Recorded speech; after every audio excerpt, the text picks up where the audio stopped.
இன்றைக்கி ஒரு வெங்காய குழம்பு எப்படி வைக்கிறதுன்னு பார்க்கலாம். ஃபஸ்ட்டு கடுகு உளுந்தம் பருப்பு போட்டு தாளிச்சிடலாம். அடுத்து பொடி வெங்காயம் இதை பெருசாகவே நறுக்கி போட்டிருக்கேன். இதை வதக்கி எடுத்துடலாம்.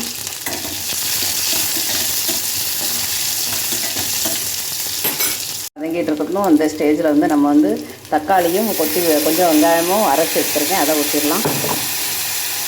அரைச்சி எடுத்து அதை ஊற்றி கிளறி விட்டுடலாம். இப்போ நல்லா வேகட்டும், அது வரைக்கும் வெயிட் பண்ணலாம். இப்போது கொஞ்சமாக மஞ்சள் தூள் ஆட் பண்ணிடலாம். அடுத்து மல்லித்தூள் 2 ஸ்பூனு, மிளகாய்த்தூள் 2 ஸ்பூன், அதே குவான்டிட்டியில் எடுத்துக்கோங்க. கொஞ்சம் காரம் வச்சா தான் இது நல்லாயிருக்கும். அதனால் அதே அளவு வச்சுக்கோங்க. வச்சு நல்லா கிளறி விட்டுருங்க. விட்டு அடுத்து புளியை ஊற்றிடலாம். நம்ம புளி தண்ணி ஆட் பண்ணிடலாம். கொஞ்சமாக ஒரு லெமன் சைஸ் அளவுக்கு புளி எடுத்து அதை கரைச்சி ஆட் பண்ணிடுங்க. இப்போ நல்லா வேகட்டும். அந்த வெங்காயம் வந்து நல்லா வெந்து வரட்டும்.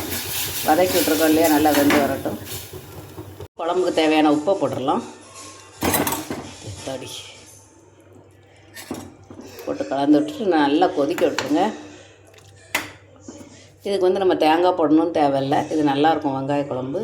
பாருங்கள், ஆயில் பிரிஞ்சு வந்து நல்லா கலர்ஃபுல்லாக இருக்குது. பாருங்கள், இதுக்கு தண்ணி ரொம்ப ஊற்றக்கூடாது. அப்படியே நல்லா ஆயில் பிரிஞ்சு வரட்டும். அப்புறமா குழம்பு ஆஃப் பண்ணலாம்.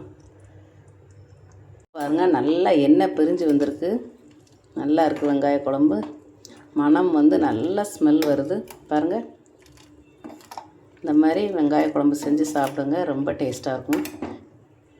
சிம்பிளான வாழைப்பூ பொரியல் எப்படி பண்ணுறதுன்னு பார்த்துடலாம். ஃபஸ்ட்டு கடுகு உளுந்தம் பருப்பு போட்டு தாளிச்சாச்சு. நெக்ஸ்ட்டு கருவேப்பிலை போட்டுடலாம். அடுத்து கொஞ்சமாக உளுந்தம்பருப்பு போட்டிருக்கேன். உளுந்தம்பருப்பு மிளகா வத்தல் கிள்ளி போட்டிருக்கேன்.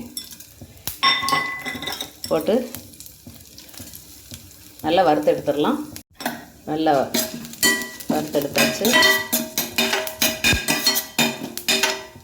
நெக்ஸ்ட் வந்து வாழைப்பூ கட் பண்ணி வச்சுருக்கேன். பாருங்கள், வாழைப்பூ கட் பண்ணி வச்சுருக்கேன். இதை அப்படியே போட்டுடலாம். கட் பண்ணி வேக வச்சு எடுத்துருக்கேன். பாருங்கள், வாழைப்பூ வந்து உப்பு மஞ்சள் தூள் போட்டு வேக வச்சு எடுத்துருக்கேன். அதை கிளறி விட்டுடலாம். இப்போ அந்த வேக வச்ச அந்த வாழைப்பூ கூட நம்ம தேங்காவை போட்டு கிளறி விட்டுடலாம்.